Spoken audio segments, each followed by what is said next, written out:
আবার লকডাউন, মোদি শাহের ষড়যন্ত্র ফাঁস করে নির্বাচনী সভা থেকে রাজ্যবাসীকে সতর্কবার্তা মমতার। রামরাজ্য চাই, হাতে কাজ পেটে ভাত, হিন্দু বিরোধীদের বিনাশ, শোভাযাত্রা থেকে কি বার্তা শুভেন্দুর? 1 ঘন্টা 20 মিনিট ধরে আকাশে চক্কর মুখ্যমন্ত্রীর বিমানে, দীর্ঘ সময় আটকে রইলেন মমতা বন্দ্যোপাধ্যায়। দিলীপ বাবু ভোলা ভালা মানুষ, বউকে সাবধানে রাখুন কেন বললেন সায়নী। অভিষেকের সভার আগে বড় ধাক্কা, জঙ্গলমহলে তৃণমূল ছেড়ে বিজেপিতে 300-র বেশি পরিবার। ইরানের ছোড়া ক্ষেপণাস্ত্রে আবু ধাবিতে ভারতীয় মৃতের সংখ্যা বেড়ে দাঁড়ালো 11। ইফতারে যোগ দেওয়ার শাস্তি, 7 কেন্দ্রীয় বাহিনীর জওয়ানকে সাসপেন্ড কমিশনের। বাংলায় ফের লকডাউন, জনসভা থেকে একই বললেন মমতা বন্দ্যোপাধ্যায়। পথ হারানো পথিককে রাস্তা চেনাচ্ছেন অরিজিৎ সিং, জিয়াগঞ্জের ভূমিপুত্রের ভিডিওয়ে মুগ্ধ ভক্তরা। অভয়ার মাকে পাশে নিয়ে মমতাকে চরম বার্তা শুভেন্দুর, চাপ বাড়ছে শাসকের। আর মুখ ঢেকে নয়, লড়াই হবে মুখোমুখি, 594 দিন পর প্রকাশ্যে এলেন রত্না দেবনাথ। ভোট প্রচারের প্রথম দিনে বিরোধী কলতানকে কি বার্তা অভয়ার মায়ের? শিওরে দুর্যোগ, প্রবল শিলাবৃষ্টি, 50 কিমি বেগে ঝড়ে তোলপাড় হবে দক্ষিণের 5 জেলা। ইফতারে যোগ দেওয়ার শাস্তি, 7 কেন্দ্রীয় বাহিনীর জওয়ানকে সাসপেন্ড কমিশনের।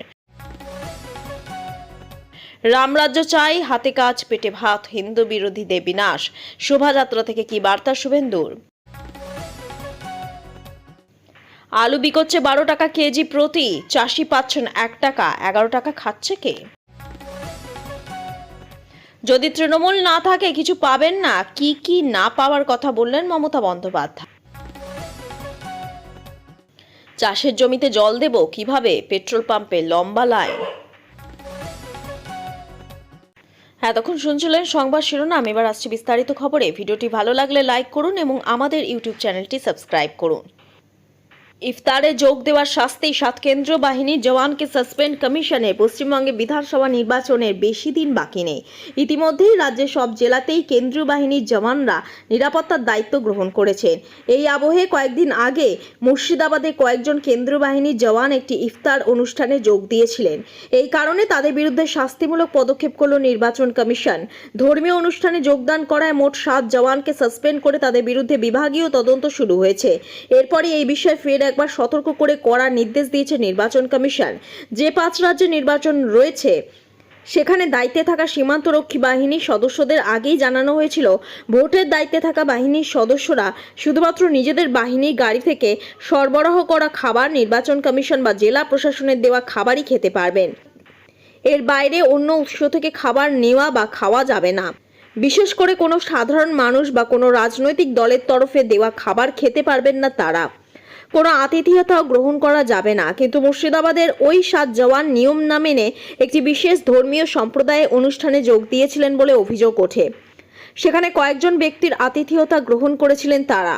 সম্প্রতি সেই অনুষ্ঠানের কয়েকটি ছবি প্রকাশ্যে আসতেই তা কমিশনের নজরে আসে। এরপরই ওই 7 জনকে মুর্শিদাবাদের নিরাপত্তার দায়িত্ব থেকে সরিয়ে দেওয়া হয়েছে। পাশাপাশি তাদের বিরুদ্ধে বিভাগীয় তদন্ত শুরু হয়েছে। কমিশনের তরফে জানানো হয়েছে, এই বিষয়ে কোনো রকম শিথিলতা দেখানো হবে না। এই নিয়ে নিয়ম ভাঙলে অভিযুক্তের বিরুদ্ধে কঠোর পদক্ষেপ করা হবে। কোনো ছবি বা প্রতিবেদনে এই নির্দেশ লঙ্ঘনের প্রমাণ মিললে সংশ্লিষ্ট জওয়ানের বিরুদ্ধে অবিলম্বে শাস্তিমূলক ব্যবস্থা নেওয়া হবে। আবার লকডাউন, মোদি শাহের ষড়যন্ত্র ফাঁস করে নির্বাচনী সভা থেকে রাজ্যবাসীকে সতর্কবার্তা মমতা। 26-এর নির্বাচনকে পাখির চোখ করে ঝোড়ো প্রচারে তৃণমূল সুপ্রিমো মমতা বন্দ্যোপাধ্যায় আজ পাণ্ডবেশ্বর জনসভা করছেন তিনি। সেখান থেকে জ্বালানি সমস্যা নিয়ে বিজেপিকে একহাত নিলেন মমতা। ফের লকডাউন পরিস্থিতি তৈরি হবার আশঙ্কা প্রকাশ করে বলেন, ওদের আমি বিশ্বাস করি না। তবে কোভিডে যদি লড়াই করতে পারি এবারও পারবো।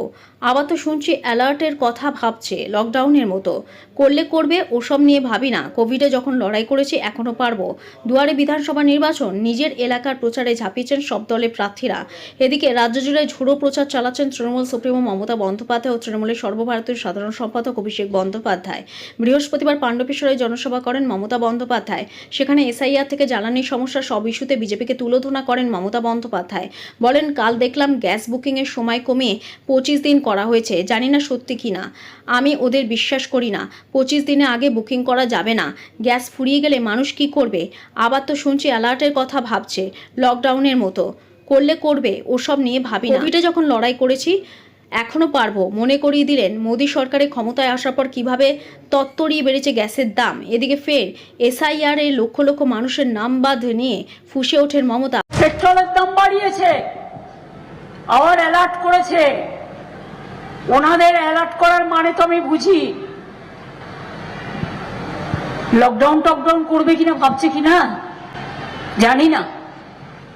করলে করবে, লকডাউন করে মানুষকে ঘরবন্দি করে রাখবেন, মানুষকে ঘরবন্দি করবেন, মানুষকে নোটবন্দি করবেন, মানুষকে ভোটবন্দি করবেন, মানুষের নাম কেটে দেবেন। জেনে রাখবেন, কোভিডের সময় লকডাউন ছিল। আমরা 21 সালে কোভিডের মধ্যে যদি লড়াই করতে পারি, যে কোনো পরিস্থিতির মোকাবিলা করে লড়াই করবার জন্য আমরা রাজি আছি। রামরাজ্য চাই, হাতে কাজ পেটে ভাত, হিন্দু বিরোধীদের বিনাশ। শোভাযাত্রা থেকে কি বার্তা শুভেন্দুর? ভোট প্রচারের পাশাপাশি রাজ্য জুড়ে সাড়ম্বরে পালিত হচ্ছে রামনবমী। জেলায় জেলায় চলছে মিছিল। আজ যদুবাবু বাজার থেকে হাজরা মোড় পর্যন্ত রামনবমী শোভাযাত্রায় পা মেলান বিরোধী দলনেতা ও বিধানসভা ভোটের ভবানীপুরে প্রার্থী শুভেন্দু অধিকারী। এই মিছিলে ফাঁকে জনসংযোগের মাধ্যমে তিনি ভোটের প্রচারও সেরে ফেললেন। তবে শোভাযাত্রা থেকে এক বিশেষ বার্তা দেন শুভেন্দু। রামনবমীর মহা মিছিল থেকে শুভেন্দু অধিকারী জানান, রামরাজ্য চাই, হাতে কাজ পেটে ভাত, মাথায় ছাদ, সুশাসন, নারী সুরক্ষা চাই, হিন্দু বিরোধীদের বিনাশ, সনাতন বিরোধীদের বিনাশ। ভোটের মুখে এই বার্তা এক আলোড়ন সৃষ্টি করে বাংলায়। শুরু হয় রাজনৈতিক চর্চা। এই মিছিলে পা মেলানোর পাশাপাশি শুভেন্দু অধিকারী জনসংযোগের কাজও সেরে ফেলেন। এলাকায় পথ চলতি মানুষের সঙ্গে কথা বলেন তিনি। এলাকার মানুষদের বাড়ির কাছে গিয়েও ভোটের বার্তা দেন।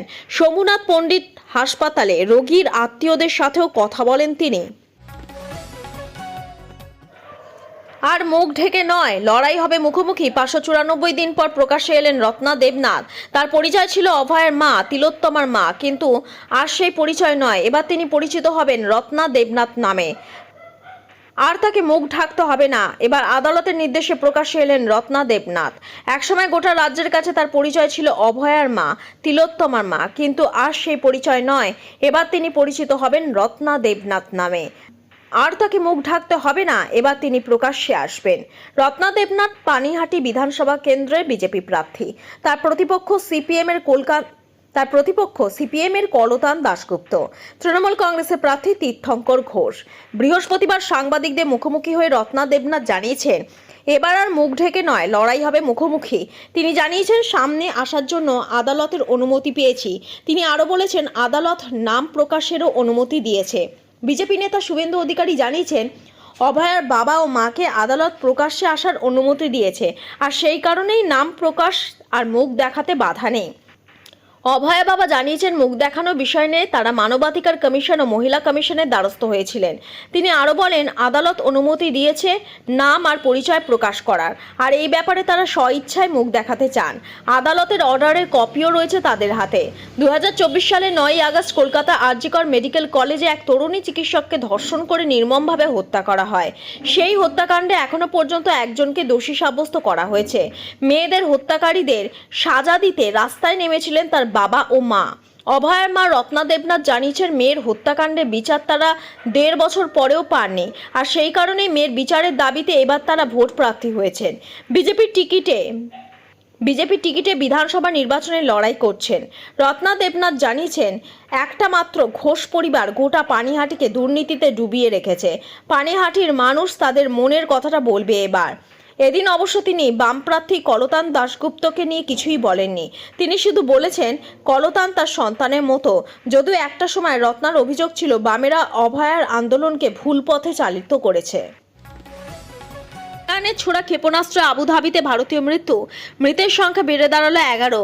প্রায় এক মাস হতে চলল যুদ্ধের আগুনে জ্বলছে পশ্চিম এশিয়া। বিভিন্ন দেশে আমেরিকার সামরিক ঘাঁটিতে হামলা চালাচ্ছে ইরান। এই পরিস্থিতিতে সংযুক্ত আরব আমিরশাহীর রাজধানী আবুধাবিতে আছড়ে পড়ল মিসাইল।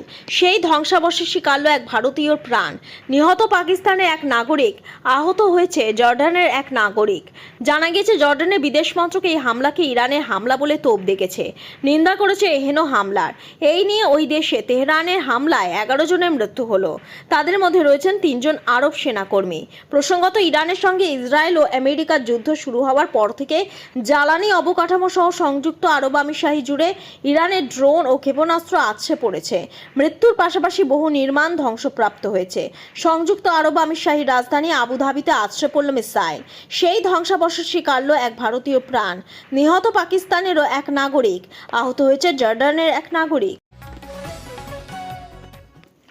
আলু বিকোচ্ছে 12 টাকা কেজি প্রতি, চাষি পাচ্ছেন 1 টাকা। 11 টাকা খাচ্ছে কে? নজিরবিহীন সংকট আলু চাষিদের। চন্দ্রকোনা গোলসির পর গোঘাট। রাজ্যে একের পর এক আলু চাষির অস্বাভাবিক মৃত্যুর খবর আসছে। পরিবারের দাবি, সঠিক দাম না পেয়ে ঋণের দায়ে আত্মঘাতী হচ্ছেন আলু চাষিরা। কিন্তু কেন এই সংকট, ঠিক কোন পরিস্থিতি তৈরি হচ্ছে আলু চাষিদের সঙ্গে কথা বলে জানা যাচ্ছে তা সত্যি হতাশাজনক। 3 মাস ধরে 35 থেকে 40 হাজার টাকা খরচ করার পর সরকার চাষিদের লাভ দিচ্ছে 2000 টাকা। এমনকি কেজি প্রতি আলু কেবল চাষির লাভ হচ্ছে 1 টাকা। কিন্তু বাজারে তো আলু বিকোচ্ছে কেজি প্রতি 12 টাকা। তাহলে বাকি 11 টাকা যাচ্ছে কোথায়? আলু চাষিরা যা হিসাব দিচ্ছেন, 50 কেজি আলু ফলনে খরচ 375 টাকা। মাঠ থেকে আলু বাছাই, প্যাকেট করে হিমঘর পর্যন্ত পৌঁছে দিতে খরচ 75 টাকা।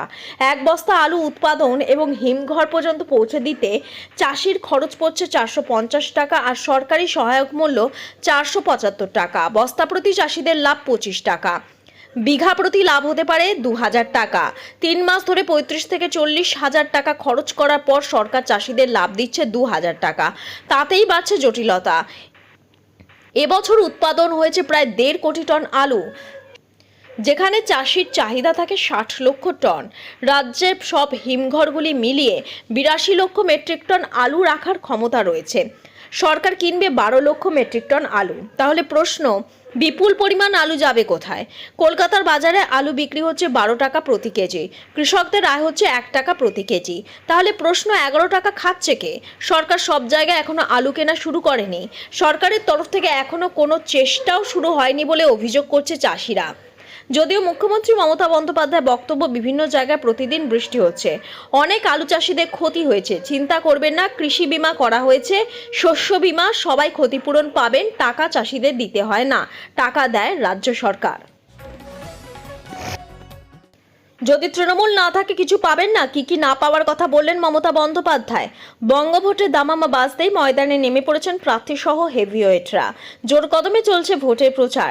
আজ প্রচারে গিয়ে পাণ্ডবেশ্বর জনসভা করেন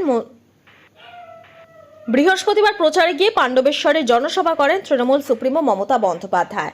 আর এই সভা থেকে কার্যত কড়া ভাষায় আক্রমণ করলেন বিজেপিকে। তিনি আরো বলেন, যদি তৃণমূল না থাকে কিছু পাবেন না। পাণ্ডবেশ্বরে এই জনসভা থেকে বিজেপিকে নিশানা করে মমতা বন্দ্যোপাধ্যায় বলেন, বিজেপি যদি দিদি নাকি আয়ুষ্মান ভারত কার্ড করতে দেয়, বিজেপি বলে দিদি নাকি আয়ুষ্মান ভারত কার্ড করতে দেয় না। কেন দেব? প্রত্যেকের কাছে একটা করে ফোন আছে, ফোন থাকলে পাবেন না? স্কুটি থাকলে পাবেন না? বাড়ি একটা পাকা থাকলে পাবেন না? একটা টিভি থাকলে পাবেন না? একটা রেডিও থাকলে পাবেন না? আর তাতেও তার অর্ধেক টাকা আমাদের দিতে হবে। আমি বলি, তোমাদের দয়ার দরকার নেই। আমরা স্বাস্থ্যসাথী 5 লাখ টাকা সবাইকে দিই। আর বাড়িতে রেডিও থাকতে পারে, টিভি থাকতে পারে, পাকা বাড়ি হতে পারে, আমরা এসব বুঝি না। 1 কোটি 20 লক্ষ পাকা বাড়ি বানিয়ে দিয়েছি। আগামী দিনে যে কটা কাঁচা বাড়ি আছে সব কটা বানিয়ে দেব। আমাদের অঙ্গীকারে বলা আছে, লক্ষ্মীর ভাণ্ডার আজীবন চলবে, চলবে। ওই বিজেপির মতো বিহারে নির্বাচনের সময় 8000 পরের দিন বুলডোজার সব ভেঙে দিয়ে বলছে দাও, সব ফেরত দাও। মনে রাখবেন, আমাদের টুকলি করেও 2-1টা জায়গায় যেটা করেছে, টিভি, স্কুটি, ফোন থাকলে পাবে না। আমরা কিন্তু লক্ষ্মীর ভাণ্ডার সব মেয়েদের দিই। কিছু দরখাস্ত বাকি আছে, পেয়ে যাবেন। যুবসাথীও পেয়ে যাবেন। আগামী দিনে দুয়ারে সরকারের মতো দুয়ারে স্বাস্থ্য করে দেব, যাতে মানুষ তার ঘরের সামনে চিকিৎসা পায়। এরা দেখবে ইস্তেহারে উল্টোপাল্টা বলবে, অন্নপূর্ণা ভাণ্ডার কিছু নেই, বেটি বাঁচাও বেটি পড়াও দেখছেন কেউ পায়? শুধু ওদের প্রচার।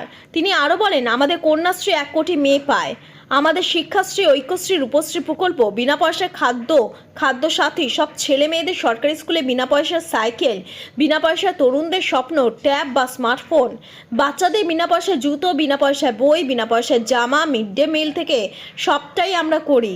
যদি তৃণমূল না থাকে কিচ্ছু পাবেন না অত্যাচার ছাড়া। এমনিতেই বলছে মাছ খাওয়া যাবে না, মাংস খাওয়া যাবে না, ডিম খাওয়া যাবে না, তার মানে ওরা নিজেরা সব খাবে, অন্যেরা কিছু খাবেন না।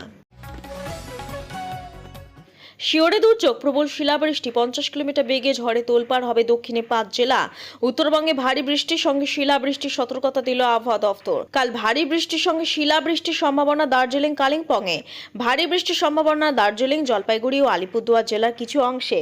50 কিমি বেগে 60 কিলোমিটার গতিবেগে ঝড়ের সঙ্গে বজ্রবিদ্যুৎ সহ বৃষ্টি হতে পারে দার্জিলিং, কালিম্পং, আলিপুরদুয়ার, কোচবিহার ও জলপাইগুড়িতে। 40 থেকে 50 কিলোমিটার গতিবেগে ঝোড়ো হাওয়ার সঙ্গে বজ্রবিদ্যুৎ সহ বৃষ্টির আশঙ্কা উত্তর ও দক্ষিণ দিনাজপুর এবং মালদা জেলাতেও। বিক্ষিপ্তভাবে বজ্রপাতের আশঙ্কা। 28 মার্চ শনিবার এবং রবিবার ঝড় বৃষ্টির সম্ভাবনা থাকলেও ঝড়ে গতিবেগ ক্রমশ কমবে। বিক্ষিপ্তভাবে বজ্রবিদ্যুৎ সহ বৃষ্টি হতে পারে উপরের দিকে 5 জেলাতে। 30 থেকে 50 কিলোমিটার গতিবেগে বিক্ষিপ্তভাবে ঝড়ের সম্ভাবনা।